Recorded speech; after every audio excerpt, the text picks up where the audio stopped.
Hola, bienvenidos sean todos ustedes a esta sesión virtual.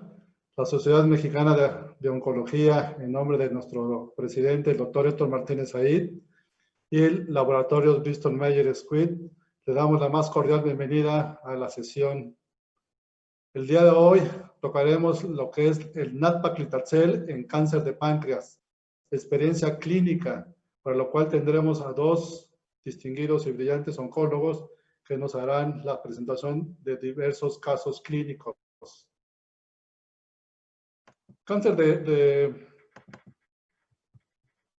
El cáncer de páncreas pues es un problema nacional, un problema mundial, donde pues mucho de las dificultades es lo avanzado de la enfermedad.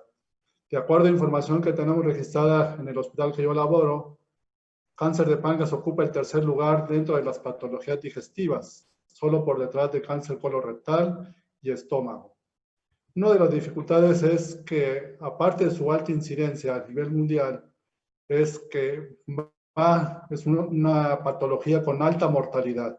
Como ustedes lo pueden ver en las diferentes regiones del mundo, es prácticamente arriba del 90% de los enfermos que son diagnosticados fallecen el mismo año en que eso sucede. En general, el cáncer de páncreas lo podemos subdividir en tres grandes grupos.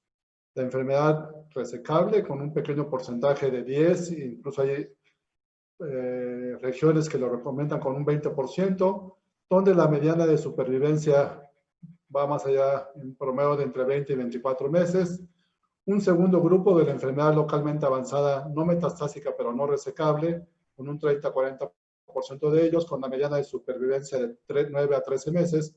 Y el más grande de los grupos es la enfermedad metastásica, hasta en un 50% de ellos, con una mediana de supervivencia de no más de 4 a 6 meses.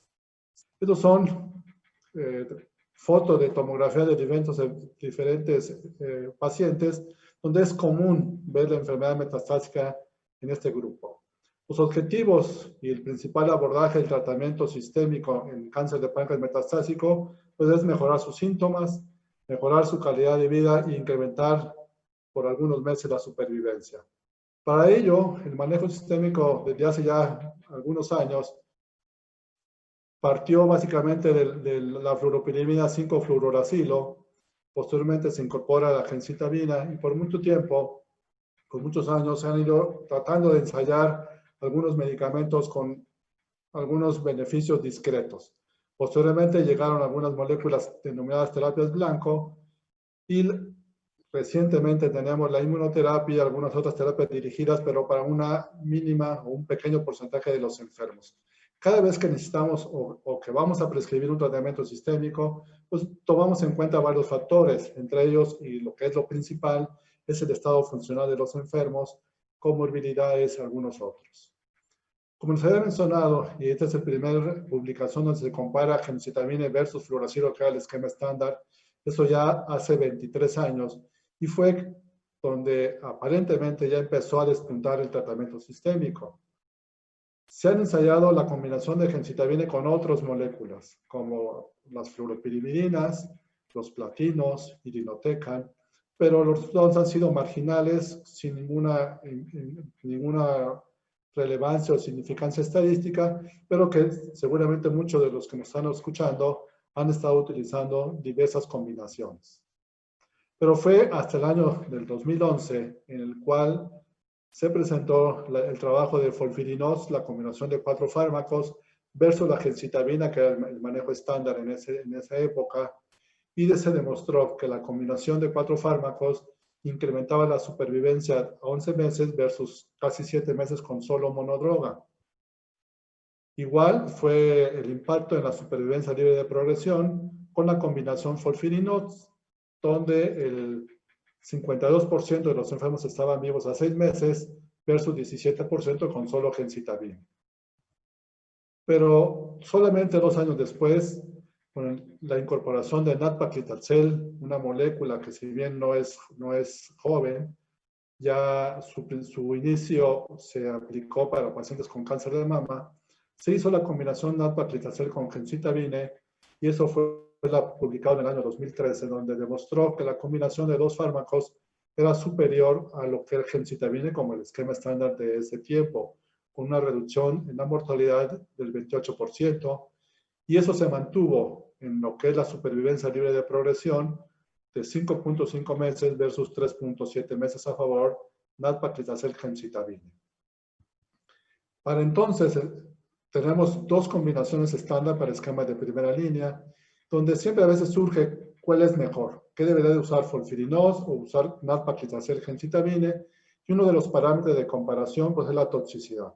Como ustedes lo pueden ver, la toxicidad grado 3 y 4, si bien comparten varias toxicidades, pero si como lo pueden ustedes observar en la gráfica, hay una toxicidad más frecuente por folfirinos, como es toxicidad hematológica, básicamente neutropenia y neutropenia febril, fatiga, vómito y diarrea, así como elevación de transaminasas y incluso un buen porcentaje de tromboembolismo. Contrario a lo que es más común por nab-paclitaxel gemcitabine, fue la toxicidad hematológica, como fue en plaquetas, en hemoglobina y la neuropatía sensorial. Pero, ¿qué pasaba? Esto fue el resultado de en primera línea, pero ¿qué pasaría en un escenario de segunda línea? La combinación nab-paclitaxel gemcitabine. Eso es un estudio que se incorporó a todos los enfermos que ya habían recibido el esquema de quimioterapia de primera línea, fueron asignados ya sea la combinación gemcitabine-nab-paclitaxel o únicamente gemcitabine como uno de los esquemas estándar en segunda línea, y se evaluó como su objetivo primario la supervivencia. Y se demostró, tanto en supervivencia global como en supervivencia libre de progresión, una ventaja de usar la combinación nab-paclitaxel-gemcitabine versus gemcitabine en el esquema de segunda línea. Así como ustedes lo pueden ver en el cuadro, hay un mayor porcentaje de respuestas parciales y de enfermedad estable a favor de la combinación. Por lo cual, esta combinación de nab-paclitaxel-gemcitabine también ya demostrada en el escenario de segunda línea.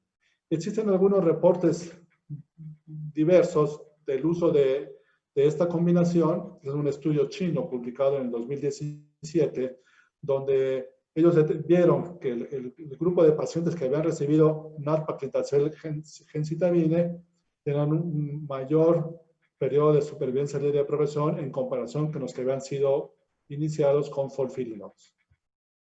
Pero otro de los escenarios de esta combinación es para la enfermedad localmente avanzada o localizada, no operable de entrada, donde obviamente la visión es diferente, donde lo que quieres es incrementar la resecabilidad o que la resección R0 sea un mayor porcentaje. Entonces, el abordaje no adyuvante tiene varias directrices, no me voy a entretener en eso, pero lo que sí es que en los últimos años la incorporación de esquemas de combinación con folfirinos o nab-paclitaxel-gemcitabine en los escenarios neoadyuvante y adyuvante pues han venido a cambiar el panorama de lo que era únicamente gemcitabine. Y en este estudio que fue presentado en ASCO de este año, en pacientes con adenocarcinoma de páncreas resecables, fueron aleatorizados a recibir o folfirinos cada 2 semanas 6 dosis, o gemcitabine nab-paclitaxel durante 9 dosis. Y después fueron evaluados por tomografía o resonancia, y los que no llegaron a tener progresión eran llevados a una cirugía radical y posteriormente completar con el mismo esquema de tratamiento la adyuvancia.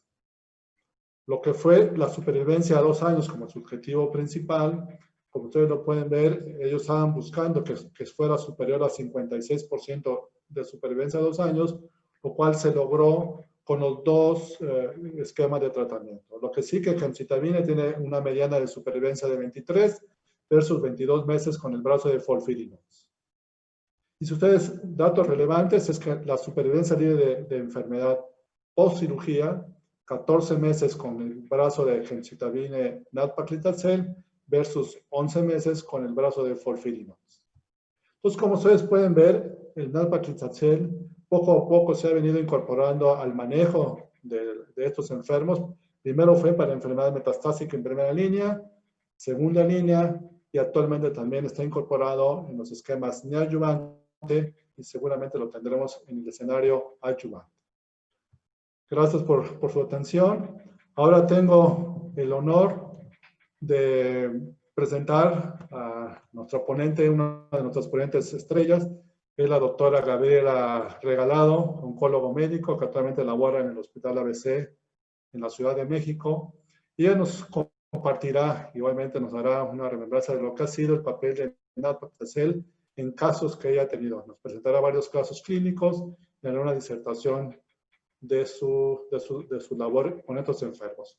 Bienvenida, doctora Gabriela. Muchas gracias por su participación. Adelante.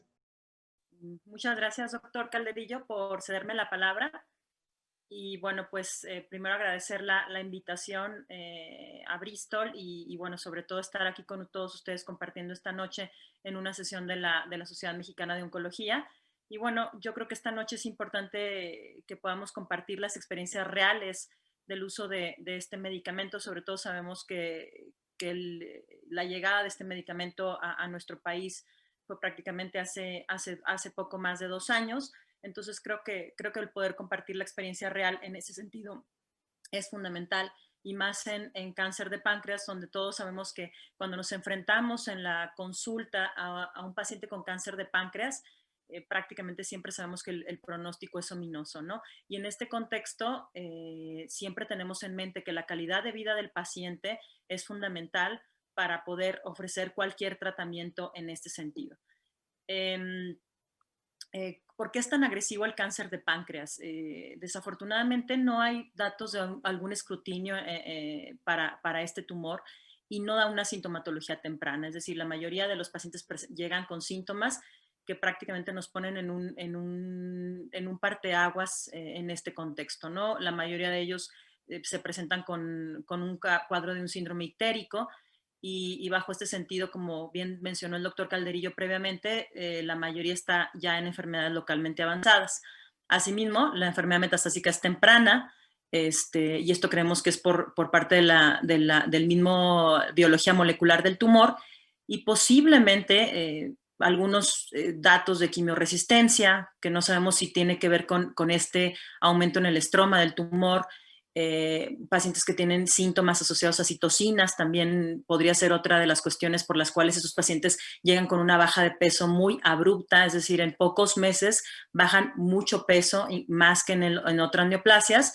La elevada heterogeneidad genómica, es decir, la complejidad para poder hacer una clasificación molecular adecuada y tener targets dirigidos, y seguramente, como mencioné previamente, el estroma que juega un papel fundamental en este contexto. Como sabemos también, el doctor nos dio una buena introducción sobre los tratamientos estándares que prácticamente están en boga desde hace 10 años. Uno de ellos es el esquema FOLFIRINOX, que todos conocemos, un buen esquema que sabemos que también tiene una toxicidad bastante alta, y la combinación de gemcitabina con nab-paclitaxel. Y entre estos dos fármacos prácticamente podemos ahondar entre un periodo libre de enfermedad que va de los 6 a los 8 meses y una mediana de supervivencia que puede llegar al año en este contexto. Y a sabiendas que menos del 50% de los pacientes va a recibir una segunda línea de tratamiento, y la dificultad para tener algún target en este sentido. Y como les decía previamente, existe clasificación molecular. Este es uno de los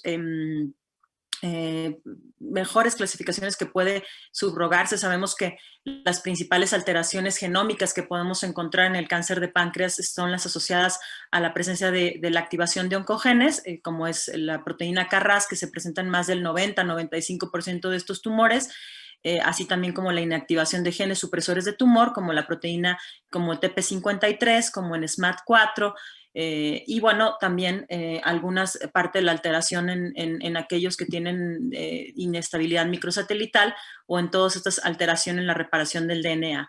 Y como tal vemos que habrá una clasificación en donde podemos encontrar cuatro subtipos aparentemente. El subtipo escamoso, donde generalmente vamos a encontrar tumores con respuestas a hipoxia, con alteración del TGF-beta, y también con un aumento en la hipermetilación en múltiples genes.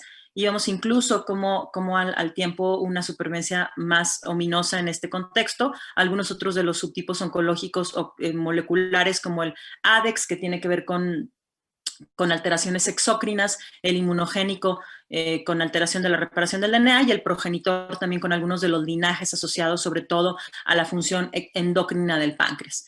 Como tal, este es el parteaguas o este es el panorama en el que nos encontramos actualmente en el adenocarcinoma pancreático ductal metastásico. Sabemos que la evaluación clínica sigue siendo fundamental con el estado funcional del paciente, la posibilidad de la presencia de terapias previas que pudiera llegar, y es muy importante que al final de cuentas el perfil genómico pudiera realizarse en los pacientes, aunque sabemos que muy poco porcentaje pueda tener en los nuevos medicamentos que se pudieran estar presentando. Sabemos que entre un 5 a un 10% de los pacientes pueden tener alguna mutación en línea germinal o somática asociada a alguna alteración en la reparación del DNA, de todo este fenómeno BRCA que conocemos y que estos últimos 3 a 5 años ha estado más en boga, igual, y se basa en la terapia basada en platinos y el mantenimiento con inhibidores de polimerasa, como sabemos el estudio Polo, que bueno, al menos todavía no tiene datos tan maduros, pero sí la mejoría en periodo libre de enfermedad con este mantenimiento. También en un 1 a 2% posiblemente el uso de pembrolizumab tuviera algún papel fundamental, y algunos de los estudios nuevos que se están haciendo, sobre todo en la mutación KRAS G12C, algunos estudios nuevos que todavía no tienen algún fundamento científico en este sentido, y como ya más específico, algunas alteraciones en genes como NTRK, como BRAF o fusiones. Y bueno, considerar siempre a pacientes para un ensayo clínico no deja de ser una opción, como creo que es el panorama importante, pero realmente el mayor porcentaje, el 80 a 90% de los pacientes no va a tener mutaciones, y nos tenemos que basar siempre en el estado funcional del paciente. Y esto tiene que ver con la quimioterapia estándar clásica. Entonces, de tener hace 20 años a la terapia con gemcitabina, en los últimos 10 años prácticamente tenemos un esquema diferente, ¿no? Y donde siempre creo que queremos apostar por darle el mejor esquema al paciente desde la primera línea, pero no debemos de olvidar que la calidad de vida debe ser fundamental en este contexto. Aquí en esta gráfica también podemos ver algunas de los fármacos de tercera línea. En este caso mencionamos incluso a irinotecan liposomal, una droga que ha sido difícil también de incluir al país. Y bueno, las terapias de mantenimiento, que también hay estudios solamente en fase 2 y que de repente es muy difícil poder llegar a un paciente con mantenimiento. Y bueno, en esta gráfica, como sabemos, la incidencia de muerte para el 2030, prácticamente sabemos que el cáncer de páncreas en la cuestión epidemiológica sigue siendo una de las neoplasias más letales y considerada en ese contexto. Y me voy a dar a presentar el primer caso clínico. En este sentido, vemos la identificación, es una mujer de 58 años, ella mexicana, casada, maestra, con antecedentes crónico-degenerativos, con hipotiroidismo, con diabetes y con hipertensión arterial sistémica con adecuado control. Y bueno, esta es su historia oncológica. En el febrero del año 2018, ella inicia con un cuadro de dolor abdominal y distensión de manera progresiva. En ese contexto fue abordada por el servicio de gastroenterología, donde se diagnosticó una posible hernia hiatal, y al momento de hacer un abordaje y protocolo inicial se reporta una lesión en la cabeza del páncreas. En marzo del 2018, continuando su abordaje y protocolo, la paciente se le realiza una biopsia por ultrasonido endoscópico, reportando un adenocarcinoma de páncreas moderadamente diferenciado, y cuando se hace un estudio de imagen se ve que tiene adenopatías retroperitoneales con implantes colónicos, y debuta con un marcador tumoral de un CA19-9 en 21.419 unidades. En este momento se considera a la paciente con un estado funcional adecuado, y en abril del 2018 inicia quimioterapia de primera línea con quimioterapia sistémica citotóxica intravenosa a base del esquema FOLFIRINOX. Y bueno, aquí vemos en junio un PET de control. Vamos a ver la imagen, que esta es la proyección, la imagen MIP, que es la proyección de máxima intensidad. Aquí podemos ver en esta parte todavía la presencia de algunas adenopatías, sobre todo a nivel de retroperitoneo. Y bueno, persiste ella con el tratamiento. En junio del 2018 hace un cuadro de abdomen agudo. Nosotros creíamos que la paciente había hecho algún problema respecto al tumor, pero realmente lo que se realizó fue una colecistectomía abierta, y se vio que también tenía infiltración en la vesícula por adenocarcinoma pleomórfico, pero en este punto con células en anillo de sello. Y cuando se hace esta laparotomía, se ve que esta composición que tenía también el tumor prácticamente es lo que nos hacía que el PET no tuviera tanta captación a cuando se vio en la laparotomía. Entonces, se decide continuar con tratamiento con FOLFIRINOX porque al final el estado funcional de la paciente era bueno. En octubre del 2018 se hace un PET-CT igual con FDG, manteniendo una respuesta parcial. Aquí tenemos otra de las imágenes. Si se fijan, la imagen no modifica mucho en ese contexto y la paciente se mantenía sobre todo con datos de neuropatía sensorial periférica, grado 2, y también igual con soporte con factor estimulante. Posteriormente, en enero del 2019, prácticamente casi 11 meses después del inicio del tratamiento con FOLFIRINOX, y ella habiendo recibido en un total casi 18 ciclos, aquí en este sentido se decidió mantener el tratamiento con FOLFIRINOX por la respuesta que tenía al mismo. Les decía que tenía una toxicidad de neuropatía periférica grado 2, y hasta diciembre del 2018 mantuvo este esquema, y debido a una elevación del CA19-9 se vuelve a hacer un PET-CT en donde vemos que hay una progresión de la enfermedad. Y bueno, hasta aquí, regresando a las guías, sabemos que dentro de la enfermedad metastásica en la primera línea, los regímenes preferidos, como ya lo sabemos, cuando tenemos un buen estado funcional, puede ser el esquema FOLFIRINOX o un esquema modificado por FOLFIRINOX en una categoría 1. Entonces, este es el estudio que también el doctor Calderillo ya nos hizo favor de mencionar previamente. Aquí, de manera importante, recordemos que la tasa de respuesta prácticamente era de un 40 hasta un 40 y tanto, a un 31%, perdón, con una supervivencia global de 11.1 meses, que si vemos prácticamente es lo que lleva a esta paciente incluso a superar esta supervivencia. En ese sentido, en este estudio, la mediana de ciclos era al menos de 10 para el ciclo de FOLFIRINOX. Obviamente se tenía alguna disminución de la calidad de vida, pero sabemos que si se cuida la cuestión de la toxicidad, esta se puede llegar a mantener. Entonces, en este otro sentido, aquí tenemos algún estudio donde nos dice que es muy importante mantener la posibilidad de dar calidad de vida en estos pacientes.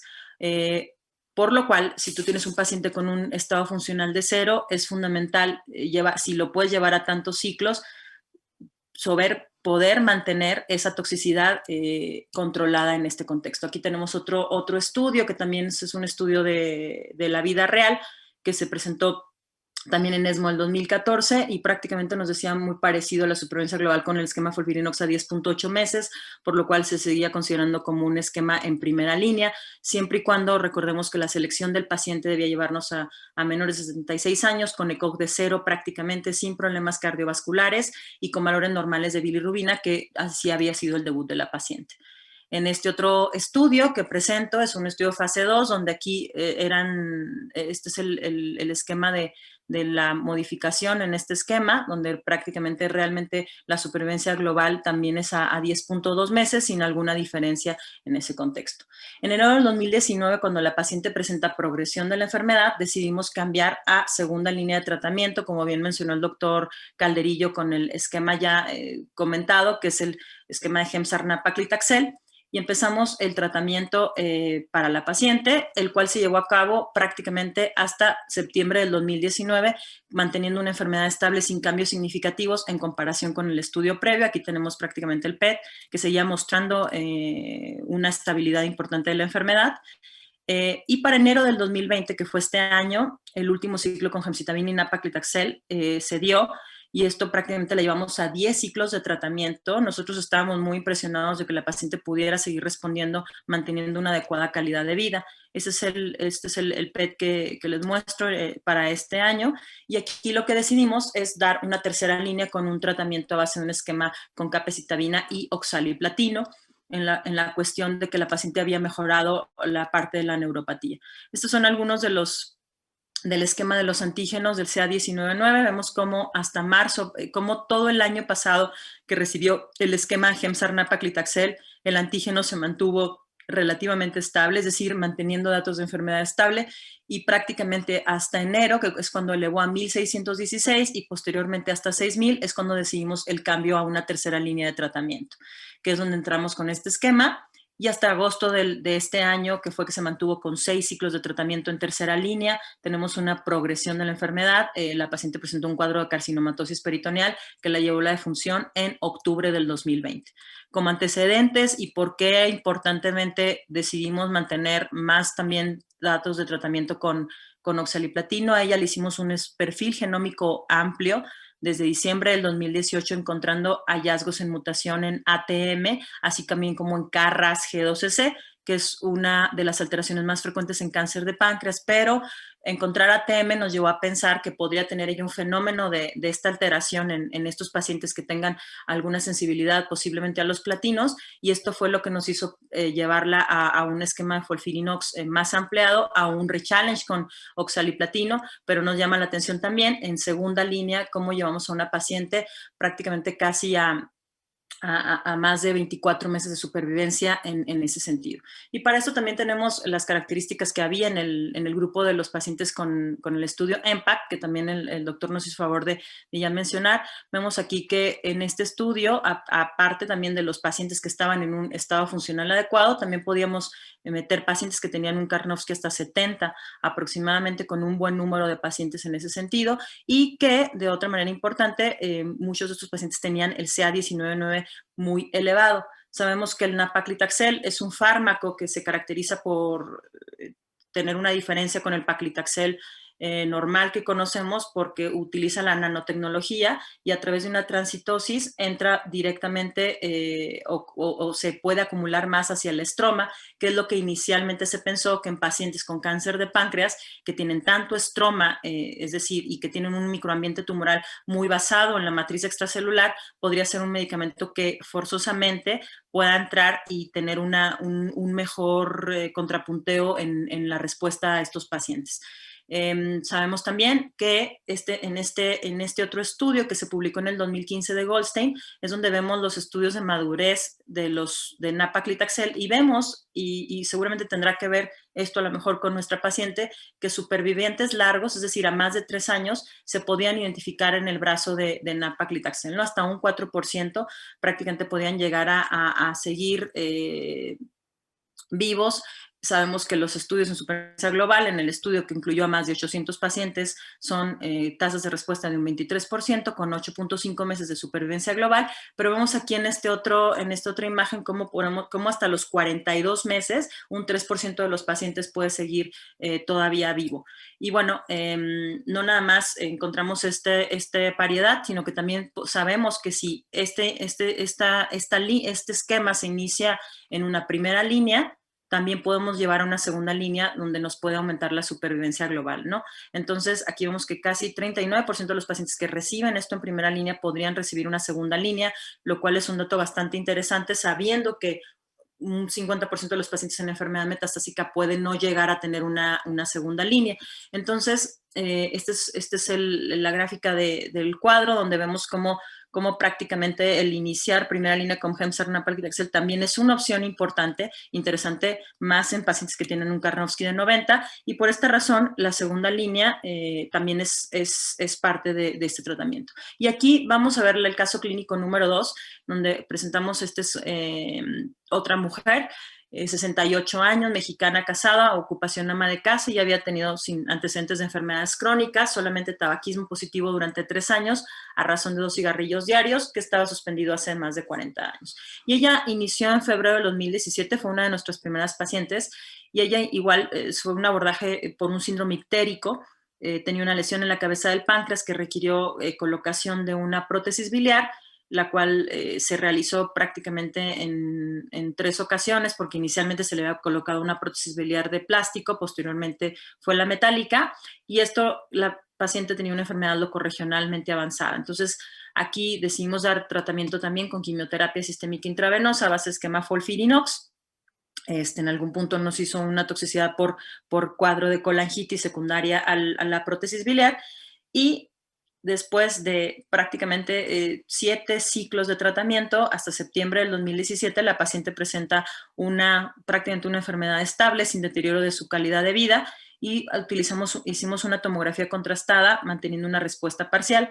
En este momento, como la paciente no tenía enfermedad ni hepática ni pulmonar, ni carcinomatosis peritoneal, se decide presentar al servicio de cirugía oncológica, quien decide hacer un procedimiento quirúrgico oncológico que se hace en octubre del 2017 fuera de nuestra institución, ¿no?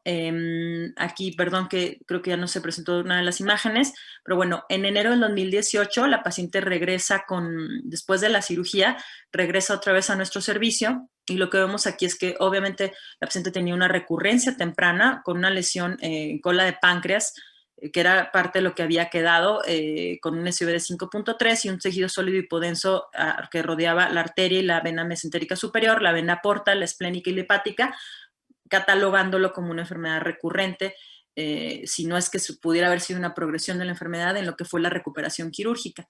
Aquí nosotros decidimos dar tratamiento de primera línea con gemcitabina nab-paclitaxel, que para este momento ya teníamos el fármaco, y empezamos en enero de 2018 su tratamiento.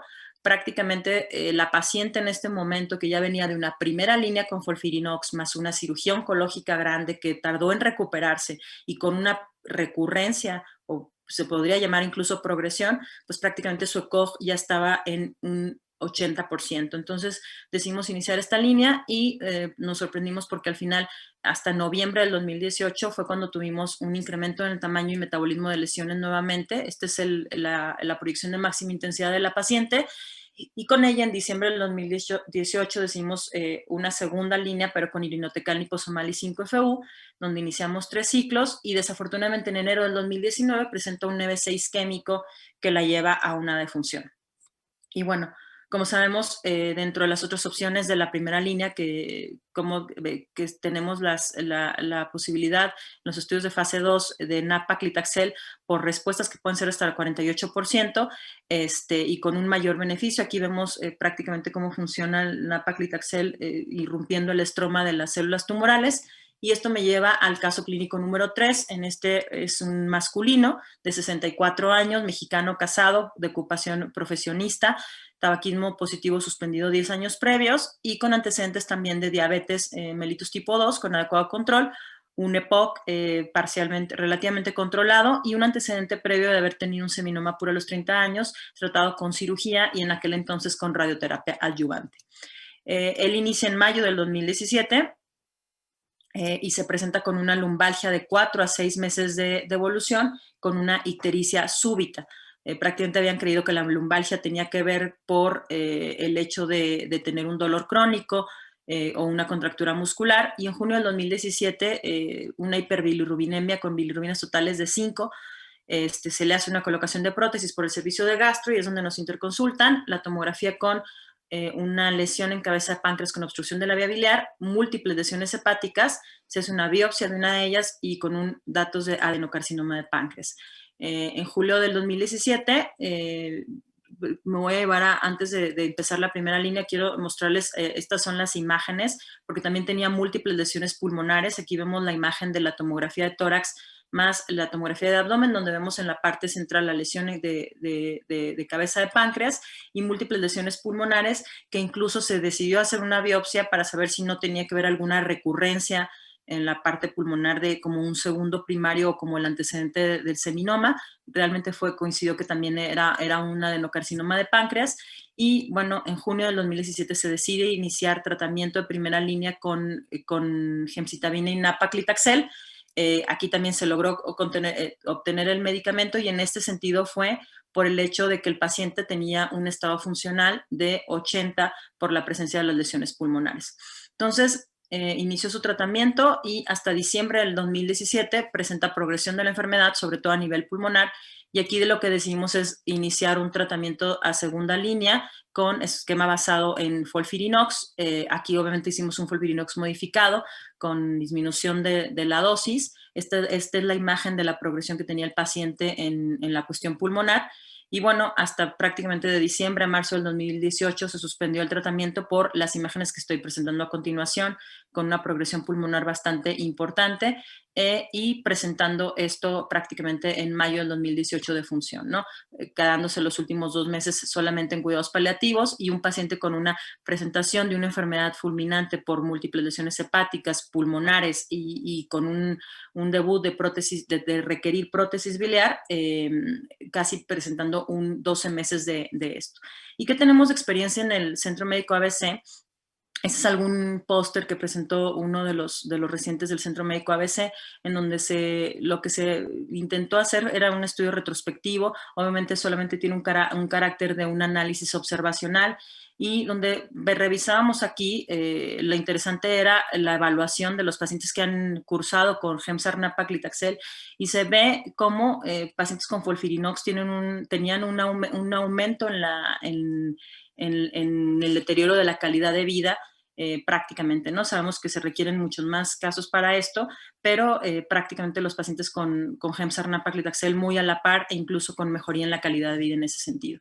Por lo cual, siempre en esta pregunta que nos hacemos cuando tenemos pacientes que pudieran tener la posibilidad de tener un soporte nutricional, un soporte en el contexto de disminuir los eventos adversos, ¿qué es lo que nos hace elegir entre estos dos tratamientos? Este es uno de los resúmenes que nos dice prácticamente parte de los estudios de los 2 esquemas que vemos. Aquí las edades son muy pareadas, el ECOG que sí cambia muchísimo en el esquema Gemzar Nab-Paclitaxel, mando por eso creo que debemos de dejar de importante no nada más como una segunda línea, sino como una primera línea que debe de también tomarse en cuenta en este contexto, ¿no? Y la supervivencia global, que la conocemos todos, 8.7 versus 11.1 meses, un porcentaje de supervivencia mayor en aquellos pacientes largos, y bueno, estas son parte de las características de los 2 estudios, y como tal, sí un porcentaje de fiebre y neutropenia mayor en el esquema de FOLFIRINOX, que eso debemos de tener mucho cuidado, y dentro de la propia experiencia que tenemos en los pacientes con Gemzar Nab-Paclitaxel, prácticamente la neuropatía periférica sigue siendo uno de los problemas a los cuales nos enfrentamos, pero que puede ser muy controlable con medicamentos iniciados en forma temprana para el control de esta propia toxicidad. En ese sentido, algunos de los otros estudios que pudieran estar en boga actualmente o que tratamos de valorar en este tipo de pacientes que puedan ya tener una supervivencia mayor a 12 meses, siempre es tratar de valorar bien en pacientes que pudieran tener una alteración en la deficiencia del DNA, y sabemos que el estudio aprobado para la mejoría en la progresión de la enfermedad es otra opción. Creo que no debemos de dejar en boga esto.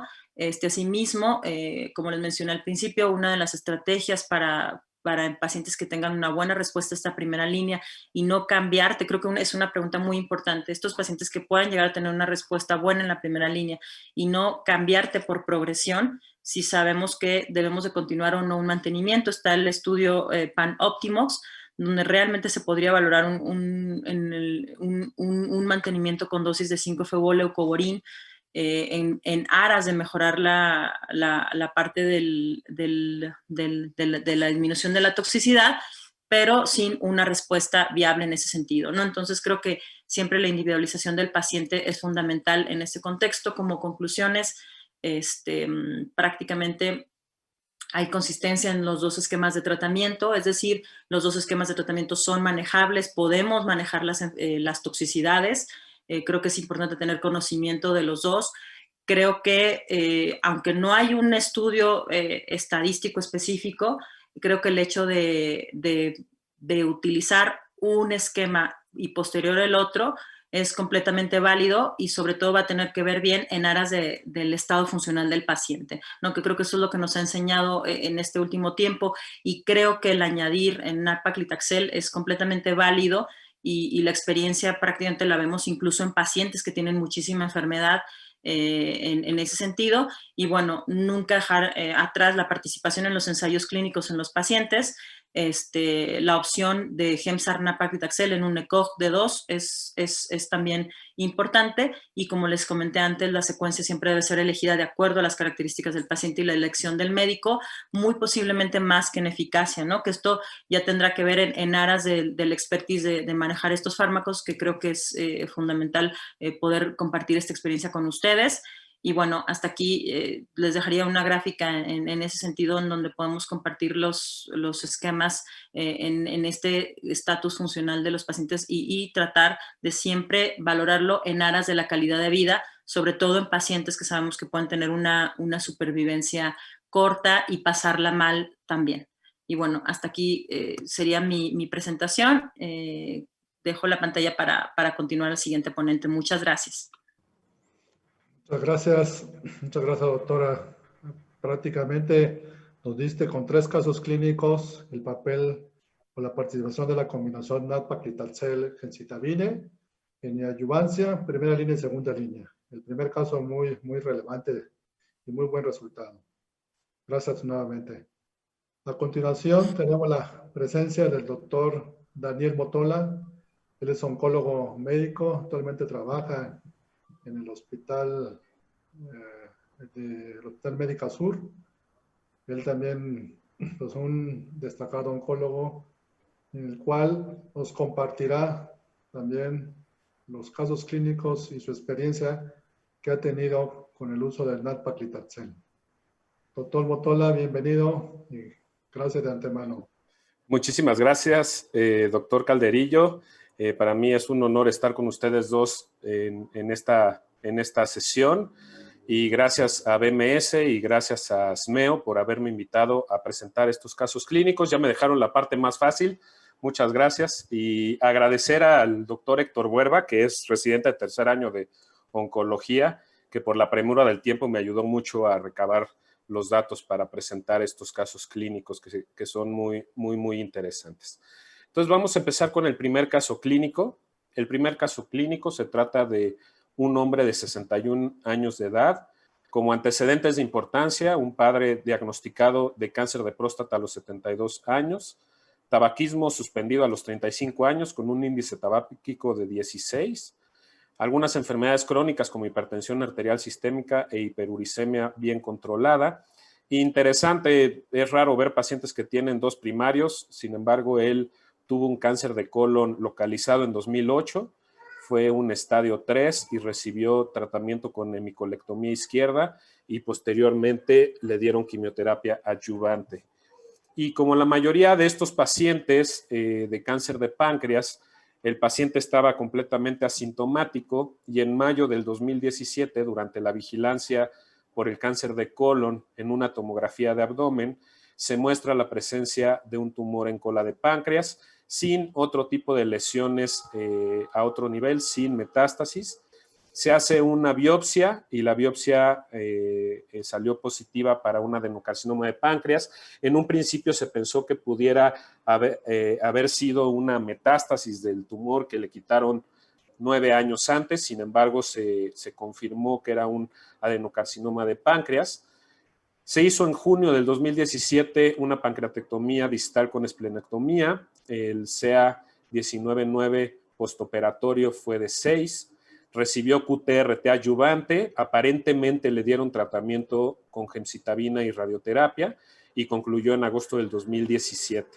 Continuó en vigilancia y en octubre del 2018, fíjense, un buen rato después, el CA 19-9 se elevó hasta 407 unidades por mililitro, paciente completamente asintomático, buen ECO, y se solicitó TAC de tórax y abdomen.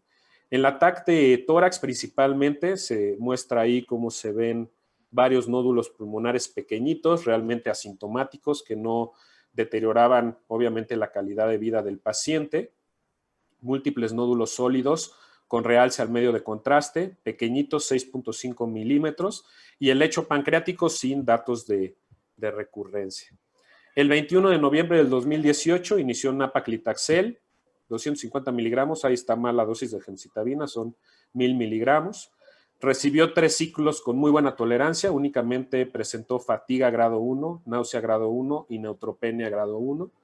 y hasta febrero del 2019 se hace un PET-CT de control. Ojalá todos los pacientes se presentaran así, ¿no? Como una enfermedad metastásica únicamente con nódulos pulmonares pequeñitos. En realidad eso es raro de ver. Habitualmente las recurrencias de este tipo de tumor se presentan más sintomáticas probablemente y con deterioro más importante de las condiciones generales del paciente. Se vieron nódulos pulmonares puntiformes en el PET-CT del 6 de febrero del 2019, pequeñitos. Se categorizó como una enfermedad estable.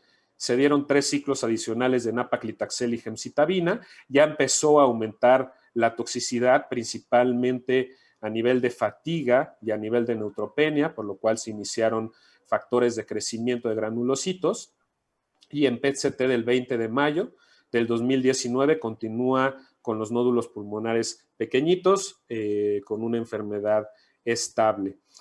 Como empezó a tener ya deterioro y afectación medular, principalmente caracterizado por neutropenia, se decide dar una especie de intermitencia, dejar descansar un poquito más al paciente entre ciclos, inclusive en algunas ocasiones prolongar el tiempo entre las aplicaciones de medicamentos para que se pudiera recuperar de mejor manera y no deteriorarle la calidad de vida, ¿no? Porque ya empezaba con una fatiga bastante importante. El 30 de junio del 2019 presenta una elevación del CA19-9 hasta 136 unidades por mililitro. El 3 de julio del 2019 presenta una tomografía donde ya se ve una progresión de la enfermedad. Afortunadamente, el número de los nódulos pulmonares aumentaron, el tamaño también, sin embargo, seguían siendo nódulos pulmonares pequeñitos, asintomáticos, y se intentó una reintroducción de nab-paclitaxel y gemcitabina por 3 ciclos adicionales. Entonces, ahí vemos la diferencia entre el PET de mayo del 2019 y el PET de septiembre del 2019, donde ya se ve una franca progresión con la presencia de este derrame pleural derecho, engrosamiento pleural y ahora sí un aumento importante del tamaño y de los nódulos y del número de nódulos pulmonares. Aquí vemos cómo el PET nos mostraba ahora sí un aumento y aparición de nuevos nódulos como este que está aquí o este que está aquí, ¿no? ¿Qué es lo que sucedió? Pues por beneficio clínico, a pesar de progresión radiográfica, el paciente no tenía un deterioro tan importante. Se intentó continuar el tratamiento, no por mucho tiempo más. Recibió 3 ciclos más, aumentaron mucho las toxicidades, ya tenía un deterioro en cuestión de la capacidad de la reserva para poder recibir un esquema a lo mejor un poquito más agresivo. En el 5 de diciembre del 2019 tuvo que ser hospitalizado por disnea y por la presencia del derrame pleural y requirió toracocentesis. Aquí vemos la diferencia del PET de septiembre y de enero del 2020, donde, bueno, existe una progresión de la enfermedad, principalmente caracterizada por esta lesión hepática que no se veía en el PET previo y, bueno, y un crecimiento ya bastante evidente de los nódulos pulmonares. Se intentó hacer, se hizo una determinación de deficiencia de las proteínas reparadoras de DNA. Sí hubo deficiencia de una de las proteínas. Sabemos que en el estudio Keynote 158, pues sí se ingresaron un buen porcentaje de pacientes que tenían cáncer de páncreas, hasta alrededor del 9% de los pacientes que se ingresaron en ese estudio tenían cáncer de páncreas. Sin embargo, cuando vemos la supervivencia de los pacientes que tenían cáncer de páncreas, a diferencia de la supervivencia de los pacientes que tenían otro tipo de tumores y que respondieron al tratamiento con pembrolizumab, pues es una supervivencia bastante poco buena, ¿no? A diferencia de otros tumores como endometrio, como gástrico, como ovario, ¿no? Y bueno, es lo que vimos con este paciente. Este paciente tuvo una progresión rápida a ese esquema. Se intentó un FOLFIRINOX modificado. La verdad, no lo toleró bien y aparte tuvo una progresión importante de la enfermedad y bueno, el paciente se llevó a mejores cuidados de soporte hasta su fallecimiento. Aquí les muestro otro caso. Este es un caso interesante. Es una mujer de 68 años de edad. Como antecedentes de importancia, cáncer de mama en madre y abuela. No especificaba la edad al diagnóstico. Ella no fumadora, no alcohólica. Y como varios de los pacientes que tienen cáncer de páncreas, debutó con diabetes mellitus poco tiempo antes de tener cáncer de páncreas. En agosto del 2017 presenta dolor abdominal, hiporexia, distensión abdominal y pérdida de peso de 7 kilogramos en 2 meses. Le hicieron una colonoscopía. En la colonoscopía, pensando en que pudiera ser alguna alteración de colon por la presencia de esta distensión abdominal importante, le vieron una compresión extrínseca por tumor. Se hizo una laparotomía. En la laparotomía se hizo una resección de sigmoides más anastomosis y lo que se vio es un tumor adyacente en sigmoides con carcinomatosis peritoneal. El diagnóstico histopatológico fue de adenocarcinoma moderadamente diferenciado con fenotipo pancreatobiliar. Es por eso que llega con nosotros y le solicitamos un PET-CT. En el PET-CT pues era muy claro la presencia de esta lesión a nivel de cuerpo y cola de páncreas, una lesión grande que no causaba algún síntoma a ese nivel, con algunas adenopatías locorregionales y bueno, y la presencia de carcinomatosis peritoneal que ya se sabía desde el inicio. Esta paciente en muy buenas condiciones generales, el 20 de octubre del 2017, inicia con FOLFIRINOX modificado, que es lo que habitualmente utilizamos en el hospital. Tiene buena respuesta. En diciembre se hace un PET-CT con respuesta parcial. En febrero se vuelve a hacer otro PET-CT con respuesta parcial. Ya estamos en 2018. En mayo del 18 recibe su 11º ciclo de FOLFIRINOX y tiene una reacción infusional importante oxaliplatino, ¿no? Estuvo hospitalizada por toxicidad, principalmente caracterizada por hipocalcemia, trombocitopenia grado 2 y deshidratación. PET-CT de mayo del 2018 con enfermedad estable. Si ustedes se fijan, seguía con carcinomatosis peritoneal. La verdad es que es raro ver una paciente que tiene carcinomatosis peritoneal secundaria a un cáncer de páncreas y que tenga una evolución con una calidad de vida aceptable durante todo este tiempo. Como había tenido una buena evolución con el esquema de FOLFIRINOX, se decide quitar el oxaliplatino por la presencia de esa reacción importante y se deja únicamente con 5-FU e irinotecan. Estuvo 4 meses con ese esquema y lo que vimos fue una progresión de la enfermedad. Aquí vemos principalmente con un crecimiento del tumor primario y la presencia de un crecimiento de los implantes peritoneales y mesentéricos. Se inicia una nueva línea de tratamiento. Estamos en octubre del 2019. Le iniciamos nab-paclitaxel y gemcitabina como una segunda línea de tratamiento. Entre octubre del 2018 y enero del 2019 sí tuvo toxicidad grado 2, principalmente caracterizado por trombocitopenia, neutropenia, fatiga y neuropatía sensitiva y motora. Ya lo comentaba la doctora Regalado, como estos pacientes llegan a tener neuropatía importante. En febrero del 2020 se ingresa al hospital por neumonía de focos múltiples. Sin embargo, aunque la tomografía de tórax y abdomen parecía tener una enfermedad estable, la paciente no tuvo las condiciones necesarias para poder reanudar como tal este tipo de tratamiento. Aquí vemos un PET-CT del 11 de marzo del 2019. La paciente se deterioró mucho con la neumonía que tuvo un deterioro importante en sus condiciones generales. Esto hizo que empezara a tener algunos síntomas secundarios a la enfermedad, por ejemplo, el dolor que requirió neurolisis del plexo celíaco y bueno, se va directamente a mejores cuidados de soporte hasta su fallecimiento. Con esto termino la presentación de mis casos y agradezco mucho la atención de todos y de la doctora Regalado y del doctor Calderillo. Muchas gracias, Daniel, por la presentación y compartirnos la experiencia de estos dos casos.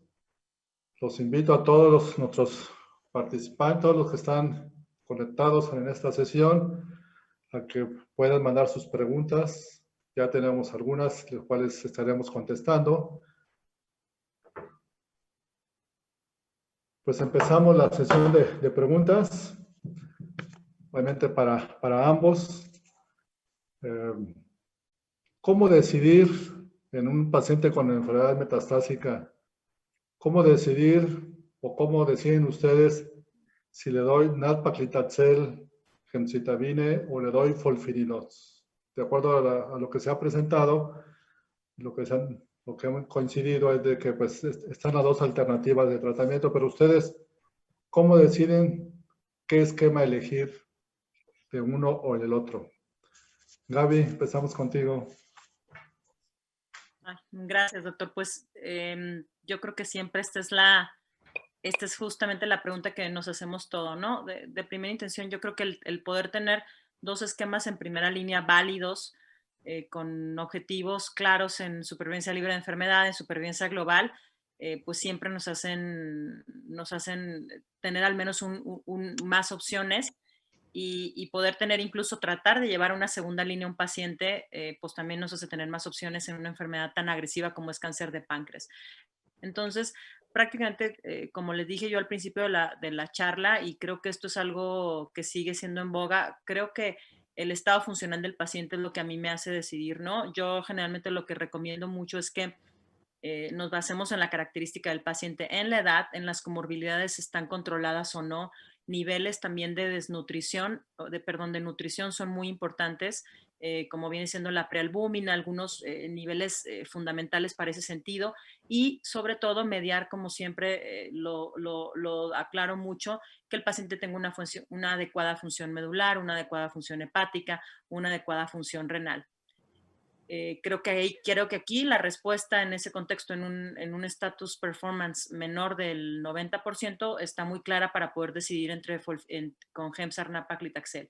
La respuesta sería en pacientes que tienen un ECOG de 0, que están muy bien, los dos pacientes o los dos ámbitos de los pacientes, prácticamente qué es cómo se podría responder, ¿no?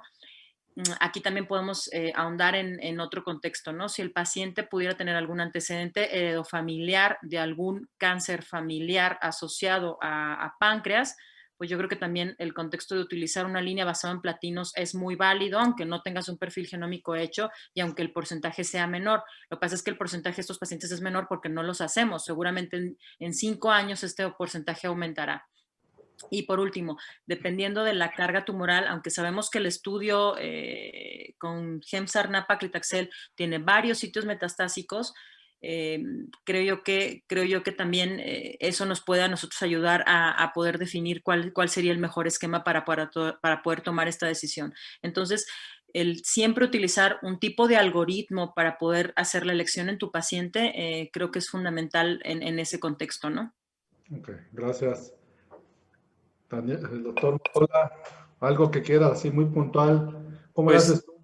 ¿Qué decides? ¿Cuál decides? Pues la verdad es que yo, en mi caso muy particular, si el paciente está en muy buenas condiciones generales, casi siempre utilizo FOLFIRINOX modificado, es lo que intento utilizar. Si el paciente no está en las mejores condiciones o se ve que se puede deteriorar de manera importante con la quimioterapia, utilizo nab-paclitaxel, gemcitabina.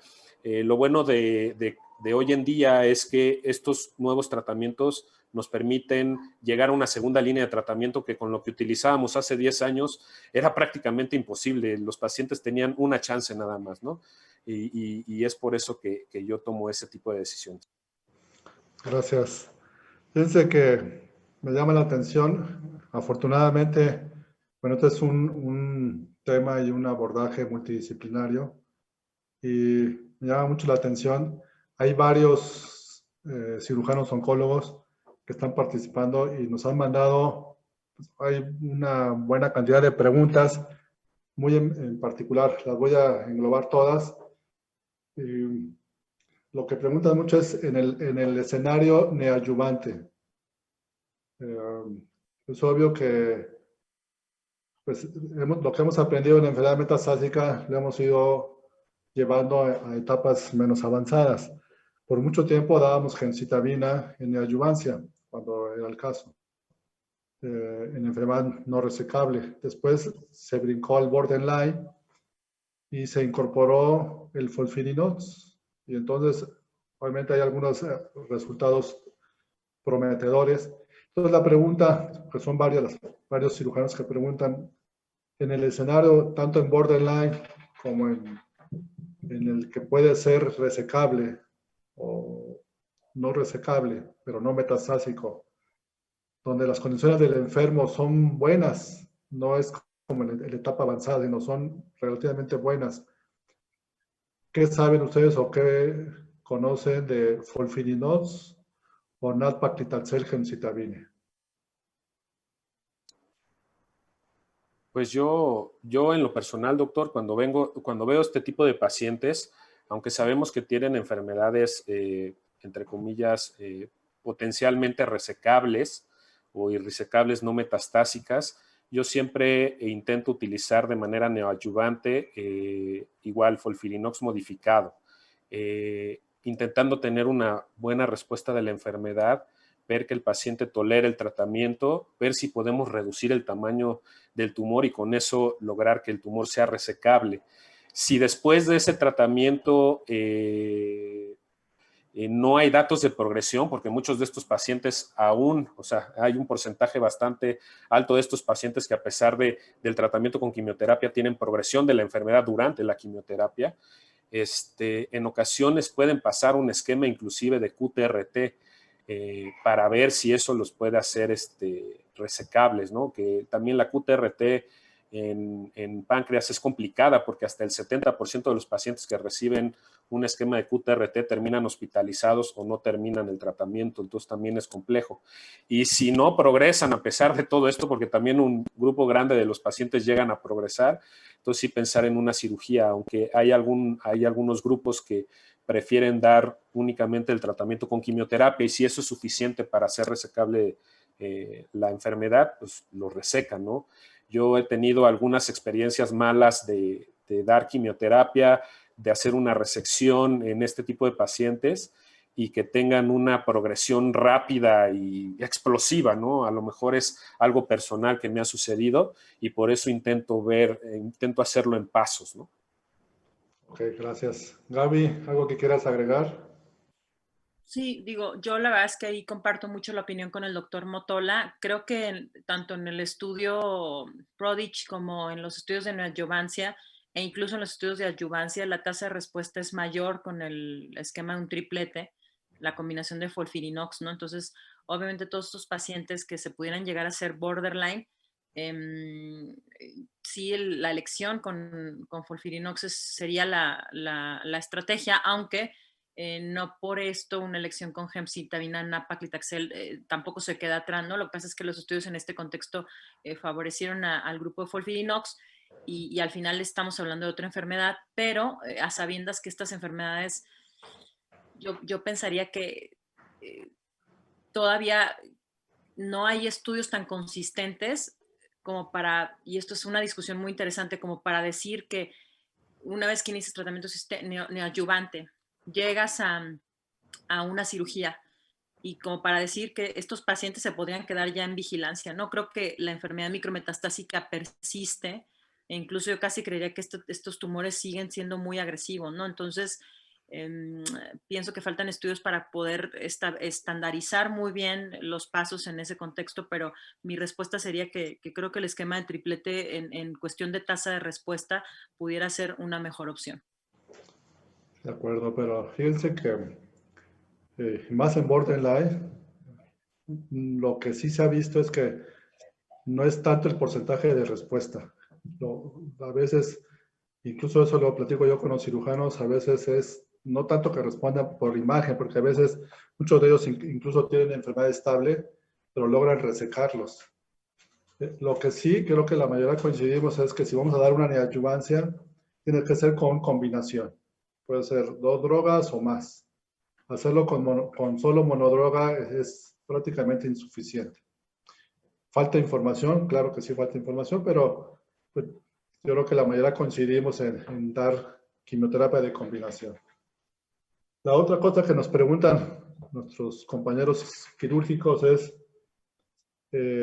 por mucho tiempo se tenía siempre en mente la radioterapia en la circunstancia neoadyuvante y había secuencias, incluso se empezó quimio radio, después quimio, y posteriormente se estableció que la mejor secuencia era quimio seguido de quimio radio. Pero hay un grupo que no está de acuerdo en la radioterapia. ¿Ustedes siguen considerando la radioterapia en algún momento de la neoadyuvancia o definitivamente están convencidos exclusivamente de la quimioterapia? Ahora, Gaby, te toca a ti empezar. Híjola, yo la verdad es que creo que la radioterapia tuvo un auge muy importante en los últimos 10 años también, como parte en la falta de esquemas de tratamiento sistémico, ¿no? Yo la verdad es que a mí me hace falta mucho que me convenzan en la radioterapia en cáncer de páncreas. Creo que lo que puede lograr es estabilización de la enfermedad, más sin embargo no una respuesta. Y siento que yo no estoy tan en boga en la parte de los resultados con radioterapia, porque también creo que el paciente sufre de mucha toxicidad durante la radioterapia, ¿no? Y creo yo que los esquemas que se tienen que utilizar para tratar de dar quimio-radioterapia neoadyuvante también, pero pienso que son esquemas incompletos de administración de quimioterapia. Creo que los estudios de radioterapia muchos pacientes no llevan a cirugía luego de la neoadyuvancia con la radioterapia porque la tasa de complicaciones o progresión de la enfermedad siempre excede al 30%. Entonces, la verdad es que creo que en mi sentido la radioterapia cada vez sigue siendo una posibilidad de tratamiento en un grupo de pacientes, pero yo no creería que tiene un papel no creo que tiene un papel mayor que el de la quimioterapia en ese sentido. Gracias. Daniel. Pues yo a lo mejor es porque ya estoy un poquito más viejito que Gaby, pero, pero, a mí todavía me tocó mucho la época de darles de ese pensamiento de que el cáncer pancreático siempre tiene un alto riesgo de tener una progresión a distancia en cualquier momento, ¿no? Entonces, ese esquema de darles primero quimioterapia y después quimiorradioterapia, y si no progresa todo eso, entonces operar al paciente, es un esquema que me gusta. Ahora, el dar la radioterapia, como dicen los estudios que hay que dar la quimio-radioterapia, realmente es muy difícil. La minoría de los pacientes van a tolerar ese tratamiento. Ya lo mencionaba yo, hasta el 70-75% de los pacientes van a terminar hospitalizados o suspendiendo el tratamiento.